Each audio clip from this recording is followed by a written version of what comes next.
Go. All right. So, welcome everyone. This is the U.S. faction overview. I'm just going to get right into it. Lean on your firepower and mobile weapon teams to focus on early critical points on the map, crushing your enemy where they are weakest. Transition to arguably the most mobile, versatile, and inexpensive core tanks to secure those points into the late game.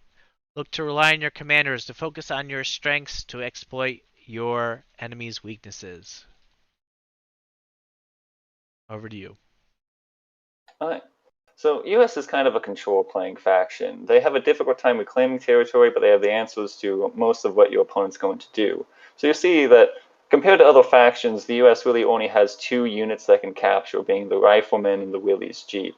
But when it comes to weapon teams, they're the only faction that has three, and the weapon teams have some clear defined roles, with like the AT gun being good at area denial for vehicles, machine gun being good for area denial of infantry, and the motor team just kind of being the all-around useful unit. It is suggested that US players probably should start with either 3 riflemen or 2 riflemen, 1 motor team, as you don't have a lot of units that can capture later on. So you're going to be relying on your riflemen to go out there and capture some points. You're going to be maybe getting a Willys Jeep to help you capture.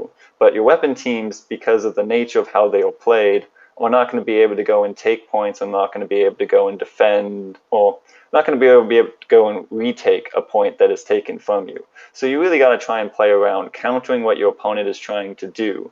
And that is mostly going to come from your rifleman squads being able to both have upgrades in infantry damage or anti-tank damage. And being able to do that on the field at any time is really what makes the rifle or the US faction quite a control playing faction. So 3 minutes you're going to probably want to go 3 riflemen and try and build at least 2 weapon teams, or at most 2 weapon teams, until you get out your US Major. The US Major has the ability on which you can spawn forward, so that will let you get weapon teams close onto the field, and also US riflemen onto the field, follow up to have a bit of a CP advantage, as well as a way for your units to fall back. A common mistake of US players is really purchasing too many weapon teams or having too much fuel invested into Greyhounds. Greyhounds are a great unit into anti-infantry, as being an anti-infantry unit, but if you go too many of them, you're not going to be able to transition to tier 3 fast enough to get out that major, which is going to be able to heal and support your weapon teams and your riflemen in order for you to capture and maintain victory points. You should definitely rely on your riflemen as much as you can, but the main power comes from the US's tier 3, which has very cheap in fuel, has speed die. The US does not have a lot of good units at capturing, but the speed die allows these units to come out quicker than your opponent's tanks and defend the points that you're going to be hoarding with range, with speed, and be out there on the battlefield. All right, on to weaknesses. How do you fight against the US? How would you fight against the US? The main thing that you'd want to do is you want to try and get them so that way they have to retake a point. If they got MGs and AT guns set up, but you're able to neutralize that point, they now need to send a rifleman or a Willys Jeep onto that point, or do something else with those MG and AT guns, because they are now useless set up on a point watching it. If they have to pack up and move the weapon team onto the point, they're probably going to lose it.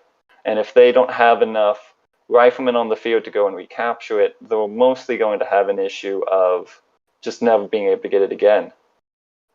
So that's how I would counter it, is usually using the neutralize ability against US to try and force them into a position where they have to now get out of their long-range defenses and try and push you.